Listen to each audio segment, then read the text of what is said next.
कहानी शुरू होती है एक छोटे से शहर ऑगडन मार्श से, जहाँ सब कुछ नॉर्मल लग रहा था। डॉक्टर जूडी अपनी नर्स बेका से कह रही है कि उसकी आंट बीमार है और उसे लेट काम करना पड़ेगा, लेकिन बेका का मन कहीं और है।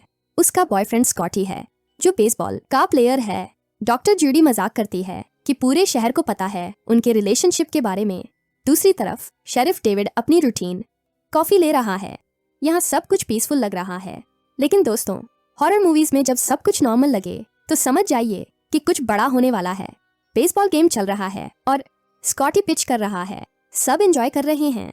अचानक फील्ड पर एक आदमी आता है, रोरी हैमिल। रोरी के हाथ में लोडेड शॉटगन है और वो किसी को भी पॉइंट कर रहा है। शेरिफ डेविड तुरंत एक्शन में आ जाता है। सभी बच्चों को डग आउट में भेज दिया जाता है। डेविड रोरी को समझाने की कोशिश करता है, रोरी नई गन डाउन कर दो, तुम ड्रंक हो। लेकिन रोरी कुछ और ही वर्ल्ड में है। उसकी आंखों में एक अजीब सा ब्लैंक एक्सप्रेशन है, जैसे वो कहीं और ही देख रहा हो। और फिर वो टेरिफाइंग मोमेंट आता है। शेरिफ को रोरी को शूट करना पड़ता है। पूरा शहर शॉक में है। रोरी का बेटा कर्ट भी वहीं है, जो अपने बाप की डेथ देख रहा है। सबको लगता है कि रोरी ड्रंक था, इसीलिए ऐसा किया। लेकिन दोस्तों, अगले दिन मेडिकल एग्जामिनर जिम का फोन आता है और वो शॉकिंग न्यूज देता है, रोरी के ब्लड में अल्कोहल बिल्कुल नहीं था। रोरी ने 2 साल पहले ड्रिंकिंग छोड़ी थी और वो इस बात पर बहुत प्राउड था। तो फिर वो ऐसा क्यों कर रहा था? डेविड कंफ्यूजन में है। उसे गिल्ट भी हो रही है क्योंकि उसने एक सोबर आदमी को मार दिया है, लेकिन उसे पता नहीं कि ये सिर्फ शुरुआत है। इधर एक और फैमिली में स्ट्रेंज चीजें हो रही हैं। बिल और उसकी वाइफ डेड्रा अपने बेटे निकोलस के साथ नॉर्मल लाइफ जी रहे हैं, लेकिन बिल का बिहेवियर अजीब हो रहा है। वो सेम सेंटेंस बार बार रिपीट कर रहा है, डिड पीटर कॉल? डेड्रा वरीड होकर डॉक्टर जूडी के पास बिल को लेकर आती है। डॉक्टर चेक करती है, लेकिन वाइटल्स नॉर्मल हैं। जूडी कहती है कि मंडे को सीटी स्कैन करवाना चाहिए प्रिकॉशन के लिए, लेकिन रात को जो होता है वो एब्सोल्युटली टेरिफाइंग है। बिल अपने ही घर को आग लगा देता है। अपनी वाइफ और बेटे निकोलस को अपस्टेयर्स के एक क्लोजेट में लॉक कर देता है। फायर ब्रिगेड आती है और शॉकिंग सीन देखती है। बिल बाहर लॉन मो कर रहा है, जैसे कुछ हुआ ही न हो। जूडी भी फायर पर आती है क्योंकि वो फैमिली को जानती है। जब वो देखती है कि बिल ने क्या किया है, तो वो कम्प्लीटली ब्रेक डाउन हो जाती है। तुमने क्या किया है? वो चिल्लाती है। फायर फाइटर्स डेड्रा और निकोलस को तो बचा लेते हैं, लेकिन बिल का बिहेवियर बिल्कुल रोरी जैसा है। वो सेम ब्लैंक स्टेयर दे रहा है। शेरिफ डेविड को अब पैटर्न दिखने लगता है। बिल को जेल में डाल दिया जाता है, लेकिन वो आवर्स तक स्टेच्यू की तरह खड़ा रहता है। Same expression, same blank look जो रोरी के चेहरे पर था। अगले दिन और भी स्ट्रेंज रिपोर्ट्स आने लगती हैं। कुछ हंटर्स को जंगल में एक डेड पायलट मिला है और पायलट के साथ साथ एक लार्ज क्रैश प्लेन भी मिलता है। लेकिन शॉकिंग बात यह है कि इस प्लेन क्रैश की कोई न्यूज नहीं आई, कोई रिपोर्ट नहीं। ट्रेविस क्विन, जो एक लोकल है, कहता है कि उसने 1 हफ्ते पहले कुछ क्रैश होने की आवाज सुनी थी हॉटमैन लेक के पास। पहले कोई बिलीव नहीं कर रहा था क्योंकि ट्रेविस को लगता है कि वो झूठ बोलता रहता है। डेविड अपने डेप्यूटी रसल के साथ इन्वेस्टिगेशन करने जाता है। जब वो क्रैश साइट पर पहुंचते हैं तो पता चलता है कि ये कोई स्मॉल प्लेन नहीं, बल्कि एक बहुत बड़ा एयरक्राफ्ट है। डेविड को एक थ्योरी दिमाग में आती है, क्या हो अगर इस प्लेन में कुछ ऐसा था जो शहर के वाटर सप्लाई को कंटेमिनेट कर गया हो। हॉटमैन लेक ड्वायर क्रीक में ड्रेन होता है, जो ब्लैक पॉन्ड में जाता है और वहां से शहर का ड्रिंकिंग वाटर आता है। और सबसे पहले ये कंटेमिनेटेड वाटर किसके घर पहुंचा होगा? रोरी हैमिल के घर। डेविड तुरंत मेयर के पास जाता है और कहता है कि पूरे शहर का वाटर सप्लाई बंद करना पड़ेगा, लेकिन मेयर रिफ्यूज कर देता है क्योंकि ये फार्मिंग सीजन है और वाटर बंद करने से पूरे पियर्स काउंटी की इकोनॉमी खराब हो जाएगी। तुम एक हंच के लिए पूरे शहर को बैंकरप्ट करना चाहते हो, मेयर कहता है।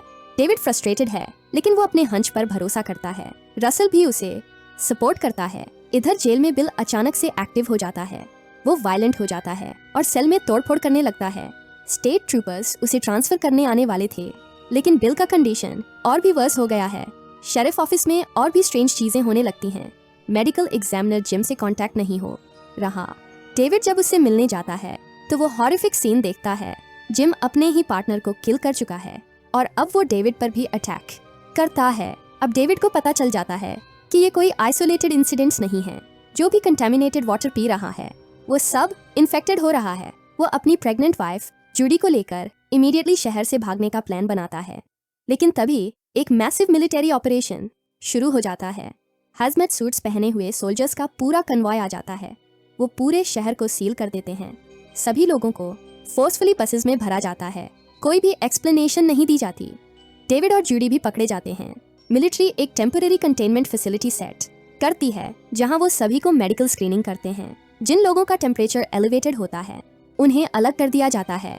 एक प्रेग्नेंट वुमेन डेस्परेटली बताती है कि वो प्रेग्नेंट है, लेकिन सोल्जर्स उसकी नहीं सुनते और उसे भी फैसिलिटी के अंदर ले जाते हैं। और दोस्तों, जो लोग अंदर जाते हैं वो फिर कभी वापस नहीं आते।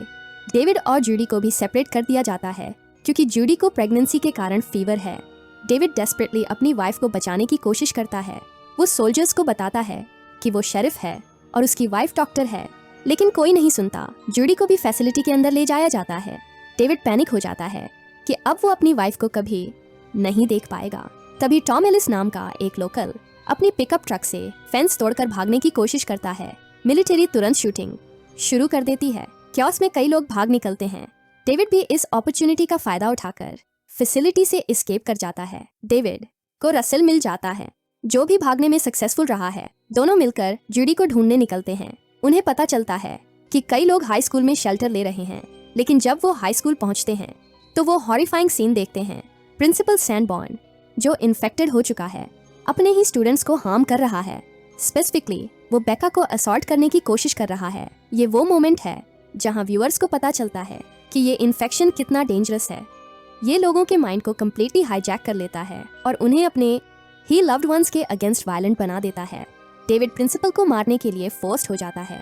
बेका ट्रॉमेटाइज्ड है, लेकिन वो सेफ है। अब डेविड, रसल, जूडी जो फैसिलिटी से एस्केप कर चुकी है, और बेका, ये 4 लोग ग्रुप बना लेते हैं। उन्हें पता चलता है कि क्विकफिल्स ट्रक स्टॉप पर मिलिट्री लोगों को इवैक्यूएट कर रही है सेफ जोन में, लेकिन वहां तक पहुंचना आसान नहीं है क्योंकि पूरा एरिया मिलिट्री से भरा हुआ है। रास्ते में वो स्कॉटी के फार्म पर रुकते हैं, लेकिन वहां भी डेंजर है। स्कॉटी इनिशियली उन पर गन पॉइंट करता है क्योंकि वो ट्रस्ट नहीं कर सकता कि कौन इन्फेक्टेड है और कौन नहीं। फार्म पर मिलकर वो सेफली आगे बढ़ने का प्लान बनाते हैं, लेकिन मिलिट्री पेट्रोल आ जाता है। स्कॉटी की मॉम मिसेस मैकग्रेगर को पकड़ लिया जाता है। जब वो रेजिस्ट करती है तो सोल्जर्स उसे किल कर देते हैं। क्लियर ऑर्डर्स हैं कि कोई भी सिविलियन को जिंदा नहीं छोड़ना है। इस इंसिडेंट के बाद एक मिलिट्री सोल्जर जो इन किलिंग से डिस्टर्ब्ड है, वो डेविड के ग्रुप को हेल्प करता है। वो बताता है कि उसे भी नहीं पता था कि वो इनोसेंट सिविलियंस को मारने आया है। उसे लगा था कि वो किसी फॉरेन कंट्री में है।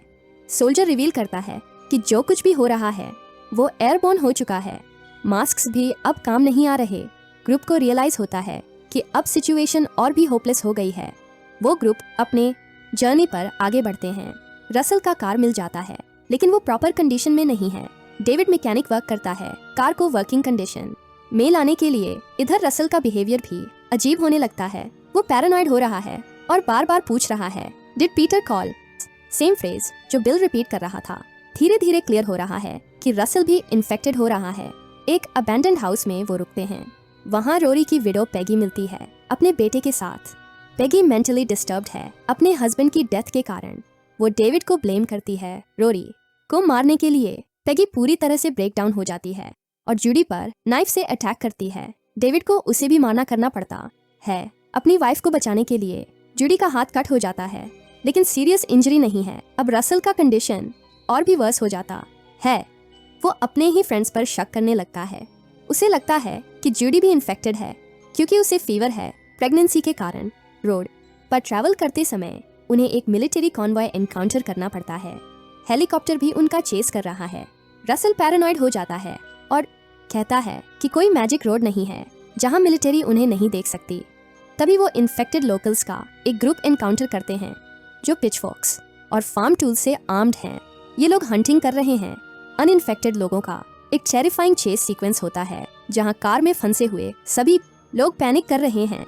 कार मड में फंस जाती है और इन्फेक्टेड पीपल उन पर अटैक करते हैं। रसल कंप्लीटली लूज हो जाता है और शूटिंग शुरू कर देता है। बेका को भी इंजरी हो जाती है इस केओस में। ग्रुप को कार छोड़कर पैदल भागना पड़ता है। बेका की कंडीशन सीरियस है, लेकिन वो ब्रेव है। वो कहती है कि वो कंटिन्यू कर सकती है। आगे चलकर उन्हें एक गोफ्टी ऑफिशियल मिलता है जो एरिया में इन्वेस्टिगेशन कर है। डेविड उसे इंटरोगेट करता है। ऑफिशियल रिवील करता है शॉकिंग ट्रूथ। क्रैश प्लेन में ट्रिक्सी नाम का बायोलॉजिकल वेपन था। ये राब्दोविर्दे प्रोटोटाइप है जो पॉपुलेशन को डिस्टेबलाइज करने के लिए डिजाइन किया गया था। ये वेपन किसी एनिमी कंट्री के अगेंस्ट यूज होना था, लेकिन गलती से अपने ही कंट्री में क्रैश हो गया। ऑफिशियल बताता है कि इंक्यूबेशन पीरियड 48 आवर्स का है। उसके बाद आप या तो मर जाते हैं या फिर आपको इन्फेक्शन नहीं है। डेविड को थोड़ी होप मिलती है कि अगर वो 3 दिन से फाइन हैं तो वो सेफ हो सकते हैं, लेकिन रसल अब कम्प्लीटली इन्फेक्टेड हो चुका है। वो पैरानॉइड हो जाता है और ऑफिशियल को मार देता है। अब वो अपने ही फ्रेंड्स को थ्रेट मारने लगा है। रसल गन लेकर डेविड और जूडी को थ्रेटन करता है। वो कहता है कि वो उन्हें भी मार कर देगा अगर जरूरत पड़ी। सिचुएशन एक्सट्रीमली टेंस हो जाती है। डेविड को अपने बेस्ट फ्रेंड के अगेंस्ट एक्शन लेना पड़ता है। रसल रियलाइज करता है कि वो इन्फेक्टेड है, लेकिन अब वो अपने बिहेवियर को कंट्रोल नहीं कर सकता। फाइनल कॉन्फ्रंटेशन में रसल अपनी ह्यूमैनिटी का एक ग्लिम्स दिखाता है। वो डेविड से पूछता है कि क्या वो अभी भी उसके साथ वॉक कर सकता है। रसल सैक्रिफाइस करता है अपनी लाइफ डेविड और जूडी को बचाने के लिए। वो मिलिट्री को डिस्ट्रैक्ट करता है ताकि वो दोनों एस्केप कर सकें। Deputy does what sheriff tells him. ये उसके लास्ट वर्ड्स हैं। डेविड और जूडी को अब अकेले ही क्विक फिल्स तक पहुंचना है, लेकिन जब वो वहां पहुंचते हैं तो शॉकिंग डिस्कवरी करते हैं। सभी इवैक्यूईज को किल कर दिया गया है। मिलिट्री का प्लान था कि किसी को भी अलाइव नहीं छोड़ना चाहिए इन्फेक्शन के स्प्रेड को रोकने के। अब उन्हें रियलाइज होता है कि गवर्नमेंट का प्लान है पूरे एरिया को एलिमिनेट करना, इन्फेक्टेड और अनइन्फेक्टेड दोनों को। कोई इवैक्यूएशन नहीं हो रही, सिर्फ मास एग्जीक्यूशन हो रहा है। डेविड और जूडी को अब खुद का एस्केप प्लान बनाना पड़ता है। उन्हें एक ट्रक मिल जाता है, लेकिन स्टार्ट नहीं हो रहा। समय खत्म हो रहा है क्योंकि मिलिट्री काउंटडाउन कर रही है। रेडियो पर अनाउंसमेंट हो रही है T-10 minutes, T-30 seconds. Clear है कि वो पूरे एरिया को बॉम्ब करने वाले हैं। डेविड डेस्परेटली ट्रक स्टार्ट करने की कोशिश कर रहा है। कीज मिल जाती हैं और फाइनली ट्रक स्टार्ट हो जाता है। वो दोनों जस्ट इन टाइम एस्केप करते हैं। जैसे वे दूर चले जाते हैं, मैसिव एक्सप्लोजन होता है। पूरा ऑगडन मार्श न्यूक्लियर बॉम्ब से कंप्लीटली डिस्ट्रॉय हो जाता है।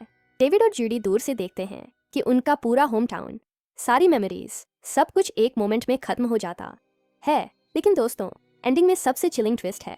न्यूज़ रिपोर्ट्स में बताया जाता है कि ये सब एक एक्सीडेंटल इंडस्ट्रियल फायर था। डकॉन पेट्रोल केमिकल प्लांट में कंप्लीट कवर अप कर दी जाती है गवर्नमेंट की तरफ से।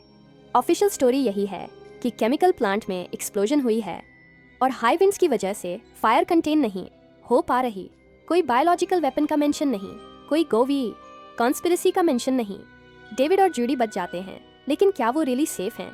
वो अब सीडर रैपिड्स जा रहे हैं, लेकिन क्या वो गारंटी कर सकते हैं कि इन्फेक्शन स्प्रेड नहीं हुई है?